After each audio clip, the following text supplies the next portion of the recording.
Namaskar, Rakshak from NFL Masala here. Hope everyone is having a wonderful, wonderful day. Right, this is going to be again one of those special episodes of NFL Masala, of course, where we talk about all the latest happenings in the NFL with a little bit of spice. But this time, again, it's going to be Eagles related. So, with that being said, let's get on to it. Bit of recap from the Eagles side. The Eagles had a bye week at week 5, and for me personally, thank God for the bye, because entering 2-2 with sometimes a bit of a malfunctioning offense and defense, it was desperately needed. Thank goodness the Eagles got it. But of course, we are super concerned that we really wanted to see some teams in the NFC East lose so that they could somehow get a lead in the NFC East. But unfortunately not, because you see the Commanders, I believe they've gone 4-1. Cowboys won their previous game, so they're 3-2. Giants are also 2-3. So yeah, seeing your other opponents win games, clearly not what I like, but let's go with it for now. But there have been some updates, especially during that week. We all heard about the breaking news that Robert Saleh of the New York Jets got fired. But with that being said, the Eagles released Devin White on Tuesday. The linebacker the Eagles picked up for a 1-year, $4 million. $4 million. He was the number one pick, and he was the first round pick for the Buccaneers in the 2020 draft. 2019-2020 draft. Yeah. But I think, like, with this being said, he was expected, like, his playing time in Tampa Bay started really good, but then it slowly declined. Yes, he did win a Super Bowl ring with the Buccaneers, which was the hope that he would be there. But however, there are some issues that was happened. Yes, the Eagles did manage to pick him up for the offseason, hoping for him to be the number one starting running linebacker along with Zach Bond. But however, there's been some stories that have said, like, oh, there's been some conflict. It's like how he got him, but then apparently Vic Fangio, the defensive coordinator, doesn't know how to use him, and he unfortunately he did lose his starting job to Nakobe Dean because of injury. But the thing is, when he also came back, he said, like, he didn't want to play special teams, so it kind of ruled out. It kind of went away in a bit of his favor, and then of course, I don't want to get into the meat and potatoes of it, but it apparently showed that, like, they weren't able to work out something to, like, get him into playing shape. And I was really hoping for the Eagles to use him a lot because of his speed, like, ability, use him in a third or fourth down as a blitzer. But he didn't even start a freaking game, and then you cut him after 4 weeks. But yeah, which begs me to question, like, the moves that Howie Roseman made this season. For example, you take C.J. Gardner-Johnson, safety. Yes, he's brought back the culture, but my issue is why is he missing his tackles? Why is he not getting his coverages right? He needs to. He's got to step up on that. That's my take. And then the second one is Bryce Huff making that trade. I'm waiting on a bolo that I put out for Bryce Huff because he has not performed at all, and begs the question, why did we trade Hassan Reddick away? And Nolan Smith is underperforming. So I just don't get those moves. Jahan Dotson, yes, we made that trade with the Commanders, expecting to be our number one wide receiver, but I don't see it. Why? And Devin White, do I need to explain it all? And the only good thing that's come out of this season so far, this offseason, was getting Saquon Barkley. That's all I can say. And that's saying a lot. And now, after expressing this type of frustrations, we can now officially talk about this upcoming matchup: the Eagles versus the Browns. And yes, I will be in Philadelphia on Sunday for the Browns Eagles home game. Eagles home game versus the Browns. And I honestly think this is a must-win game for Nick Sirianni, because if he is not, because yes, we've understood reports about Nick Sirianni like taking a lot of the play calling duties outside of Kellen Moore, which we hired anyway, and we're still seeing the same damn thing. And yes, Jalen Hurts has talked about like, yeah, I have had some kind of difficult stuff with Sirianni. I know it's probably not what I'm saying, but almost similar to it. So there may have been some conflict of interest, but has to be the get right game for the Eagles, because you because if you lose this game, the next week's even, because right now after this bye, the Eagles have like the one of the most easy schedules to finish off next. It shouldn't be that hard, but if Sirianni's unable to pull off a win effectively against a very bad Browns team, I think he gets fired. He has. I think this is where Howie Roseman and or Jeffrey Lurie, the Eagles owner, have to step in and make that difficult call. They got to fire in and put in Kellen Moore. And with that being said, let's get to it. We look at the Eagles offense versus the Browns defense. This I honestly think is going to be the big heavyweight battle, because the biggest battle is going to be between the Browns defensive line versus the Eagles offensive line. And I'm specifically looking at two players on the edges. You look at Myles Garrett and Zadarius Smith. Because they play more of a 4-3, and we get to see a familiar face in Browns defensive coordinator Jim Schwartz, aka the defensive coordinator who led Philly, who was part of the staff that helped Philly win its first Super Bowl ring against one of the greatest QBs of all time and the dynasty with a backup QB and a trick play. I love saying that. But this is where but honestly, this is where we have to be fully aware of this now. No, this is fully aware, meaning that this is right now the Browns are in one of the worst shapes ever. They're 1-3. But then again, the Eagles have some tendencies to play down to the competition. So this is all going to be pure matchup based. Again, back to the Eagles offensive line versus the Browns defensive line, which is going to be a definite slugfest. Because there are two dangerous players, Myles Garrett and Zadarius Smith. If you look at Myles Garrett, a defensive tackle, yes, he was out for a couple of games, but right now he's had 3 sacks and 9 solo tackles. That's Zadarius Smith. And Myles Garrett, so far that he's played, he's had 9 solo tackles, 4 sacks, 2 forced fumbles. I mean, that's just insane. That's just insane right there. And I know he wasn't playing against the Commanders. I didn't know if he was playing against the Commanders, but past 3 games, he's been, but the first 4 games with the Browns, he's been a damn monster. That is for sure. And usually if he were playing, and that means he would go up against Jordan Mailata on the left side, on Mailata's left side. And Mailata, although he's been playing one of the top rated offensive tackles in the league so far, he's had a trouble against power and speed type of edge rushers. But luckily, Lane Johnson is coming back from his concussion. And again, Eagles had the stellar record with Lane Johnson coming in. They've only had 2 or 3 losses, which is saying a lot. And with this, we have to this is basically going to be again full matchup based.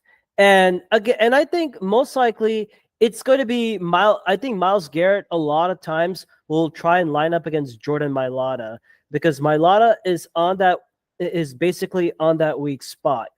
But now with Lane Johnson coming back in, he can definitely I think I think like with Mailata going up against Myles Garrett, you definitely want to give him help along with Landon Dickerson, but you cannot neglect this Dalvin Tomlinson and Zadarius Smith on the other side. Zadarius Smith, he'll probably line up against Lane Johnson because Myles Garrett, he will look for that weakness and go up against Jordan Mailata. But luckily, reinforcements are along the way for this Eagle squad because AJ Brown and Devontae Smith, along with Lane Johnson, will be ready to play by Sunday.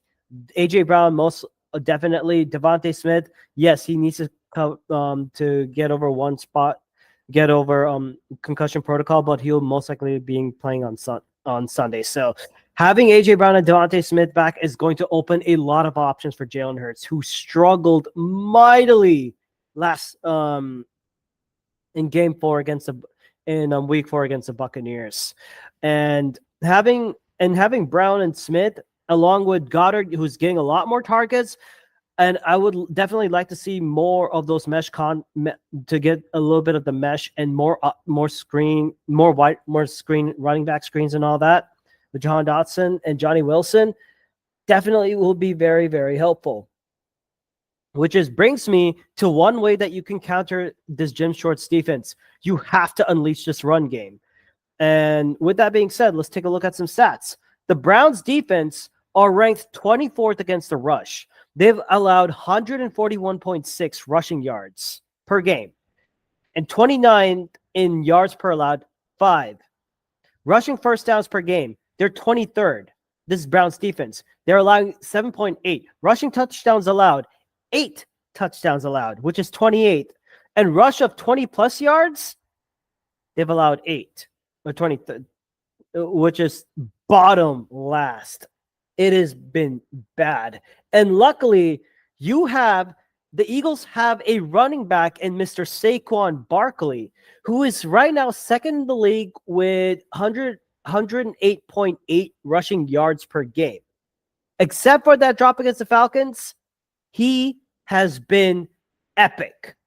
And I think, and if you wanted to look at more of how bad this Browns defense is, if you've seen the game against the Commanders, they've given a big place in a variety of ways.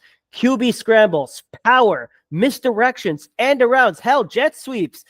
This could be the day now with Devontae Smith and AJ Brown back. You may want to try and use Jahan Dotson on a sweep.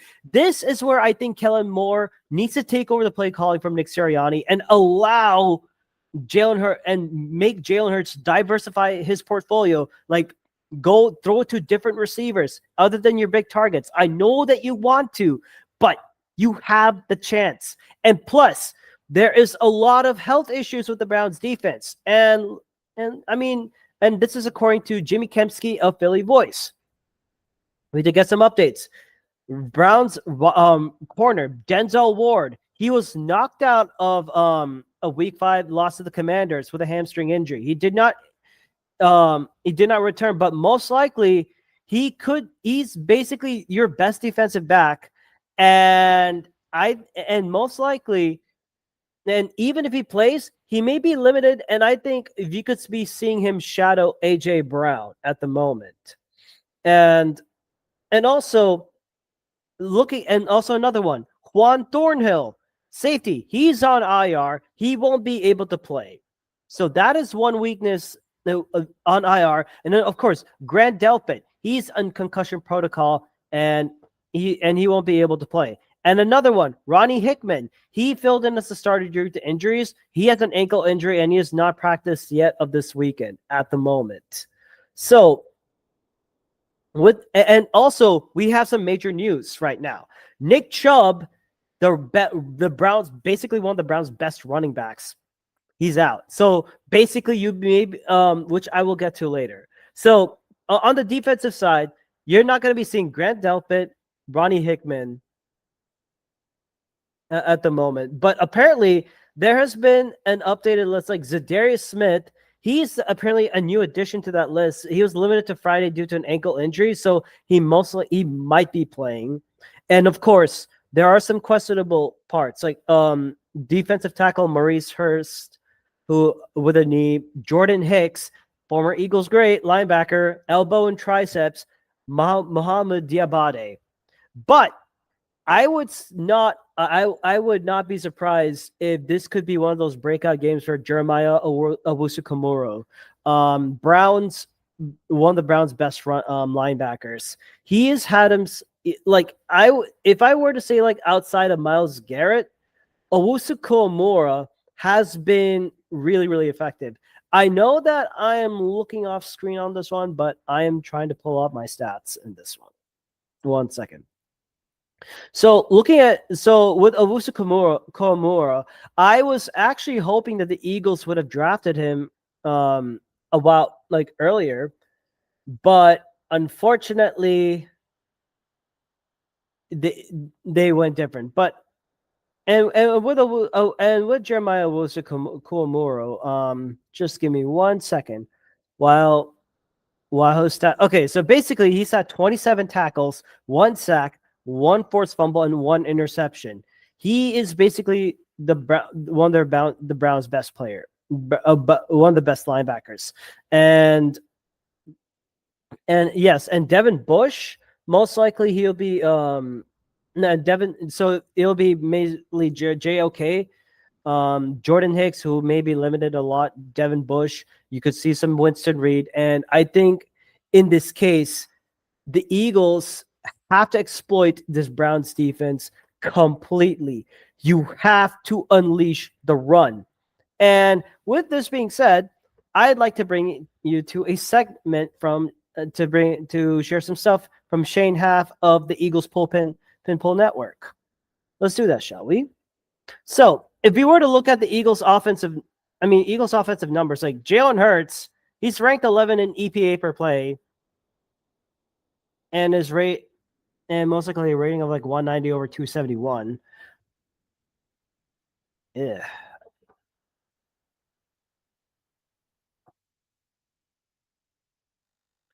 Okay, I don't know what. Yeah. So basically, Hurts is 19th. So Jalen Hurts right now in EPA per play, he is 0.22, which is ranked 11th or ranked 19th compared to Deshaun Watson. And I'll get to Deshaun Watson later. But this Browns defensive line is going to come up against a very good and healthy Eagles offensive lineman. And and for more stats wise, let's take a look at this one.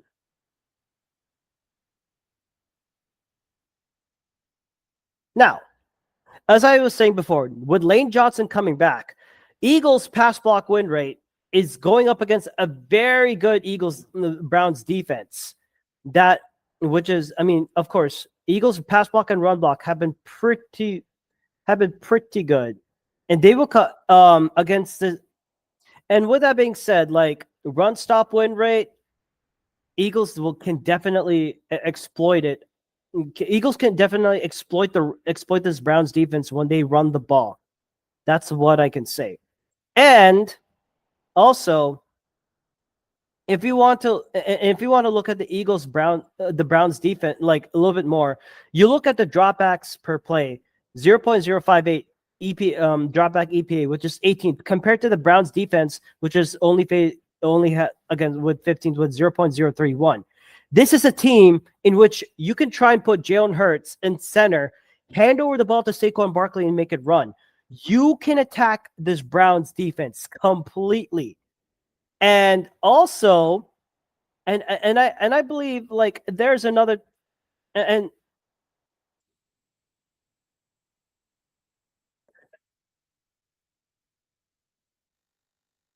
I think also another thing to note is that the Browns 10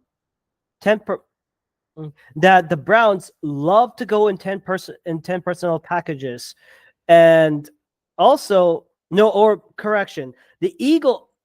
Browns type of defense based on their configurations being a 4-3, you could see a lot of single high coverage or single high safety. So this could be a time in which Jalen Hurts, if he plays to his strengths, if he does not throw a pick early, like I think this could be one of those big games for AJ Brown, like where you can try and create a perfect play action set, AJ Brown can stretch the field easily. It will be, and I think like, and with that case, with having much more of a healthier offensive line, Eagles can attack this Browns defense with especially on third down. Now that they have basically all their players ready and the Browns defense is a little bit banged up. Yes, it's a battle of strengths, and this Browns defensive line should not be underestimated. But if the Eagles want to dominate this on offense and put some points, and by the way, score in the fucking first quarter, you have to run the ball and control the clock. That is how you can win this game on offense. Now, let's switch gears on defense. Browns defense, one word, they are ass. And if you want to know why they're ass, take a look at their quarterback, Deshaun Watson. Uber trade so far. I mean, what the hell was that shit? I mean, Deshaun Watson, he's been averaging negative 0.3 EPA per dropback, which is the lowest for any Browns QB in weeks 1 through 5 since at least 2000. The second worst performance was Deshaun Watson last season. Negative 0.2. I mean, if you want offensive, like how this is like so bad, like it's like, again, I like how I compared this thing to like North Korea and all that shit. The Browns are 32nd in total offense. They're 27th in rush offense, 30th in passing offense, and 30th in points per game. And don't get me wrong, their wide receiving core in Amari Cooper, who, yes, as Eagles fans know, he has been an Eagles killer. Jerry Jeudy and Elijah Moore. However, yes, and Elijah Moore is their wide receiving core, along with tight end David Njoku, who has been really good. And then here's the big issue. Running backs, Jerome Ford and Dante Foreman will be expected to see a lot of we'll be expecting them to have a lot of carries this game because Nick Chubb, he is out. Amari Cooper, so far 20 receptions, 208 yards, 2 touchdowns, averaging 10.4 yards per catch. But again, Amari Cooper against the Eagles, he has been a thorn. Like he has been an Eagles killer. And if you're doing matchups by matchups, I do not want to see Darius Slay on Amari Cooper.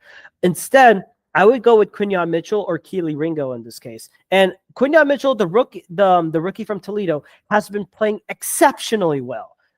And I mean, like, if you saw how he did up against Mike Evans, I think he can manage himself against Amari Cooper. And of course, Amari Cooper may be auditioning for a new team because, again, we've been hearing rumors that he may be looking for a trade. And then we can't forget Jerry Jeudy. 19 receptions, 213 yards, 1 touchdown, averaging 11.2 yards per catch so far this season. I mean, if you're having so many star players like Jerry Jeudy, Amari Cooper, and Elijah Moore and Nick Chubb, and your QB is so bad, there's something wrong. And again, this is no effing excuse whatsoever. And you have to tackle. The Eagles have to properly tackle against those Browns offensive skill makers. I mean, and if you were allowing to sit back and allow Deshaun Watson to play like Joe Montana, then Vic Fangio, you and I have some splaining to you got some splaining to do on behalf of us Eagles Nation right there. And I think, like, and of course, last game against the Bucks, Eagles had 13 missed tackles or 15 against the Bucks. I mean, this is bad. This is a bad Browns team, but they don't I mean, you don't need to you just need to tackle properly. Get the ball carries to the ground. You're not dealing with Nick Chubb. I mean, you of course you can get away with a little bit with Jerome Ford and or Dante Foreman if you have a solid defensive plan. And again, the linebackers, we've just heard that Nakobe Dean is a little bit banged up, but he said that he is ready to go. I don't know about this. Why the hell did we release Devin White? But I still believe Zach Bond, and this could be a game with Zach Bond or hell, Jeremiah Trotter Jr. comes in and plays because right now Bryce Huff is not working. Maybe Vic Fangio says, hey, let's try and use Jalen Hunt, the guy that I wanted to draft over, and see how he plays. Let the rooks play because right now Nolan Smith, he's been ass so far. And of course, we did get some news that Cooper DeJean is taking over Avonte Maddox's spot in the nickel corner. And he's going to be gearing up to start nickel on Sunday, which I think is going to be very good. And I think like it's going to be. I think he'll be doing. I mean, Avonte Maddox. He had a bad game against the Bucs, and he has, and with poor tackling and blown coverage. And I think like Cooper DeJean, it's going to be very interesting to see how he plays. But then again, they're all scouting because this is going to be a future Eagles defense that we may be seeing in general.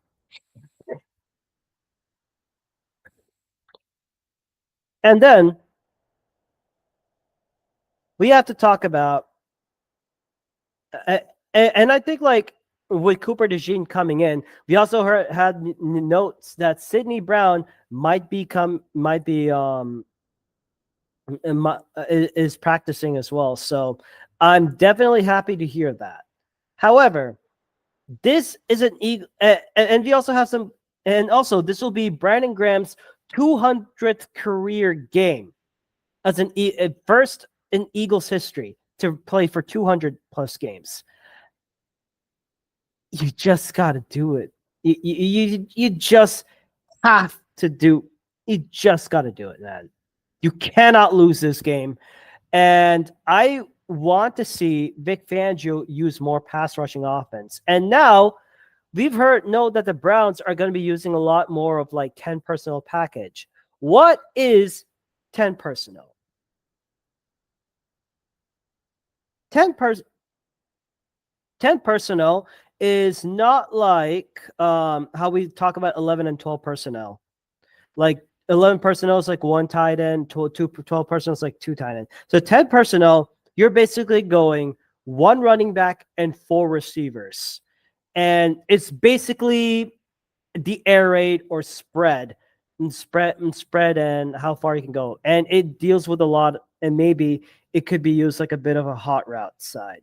However, knowing this Eagle scheme, it's going to be very interesting to see how they can attack this, because the Browns have rarely used 11 or 12 personnel, but now with David Njoku coming in, this is part where you have to probably try and not stick with cover two, maybe go man or press coverage.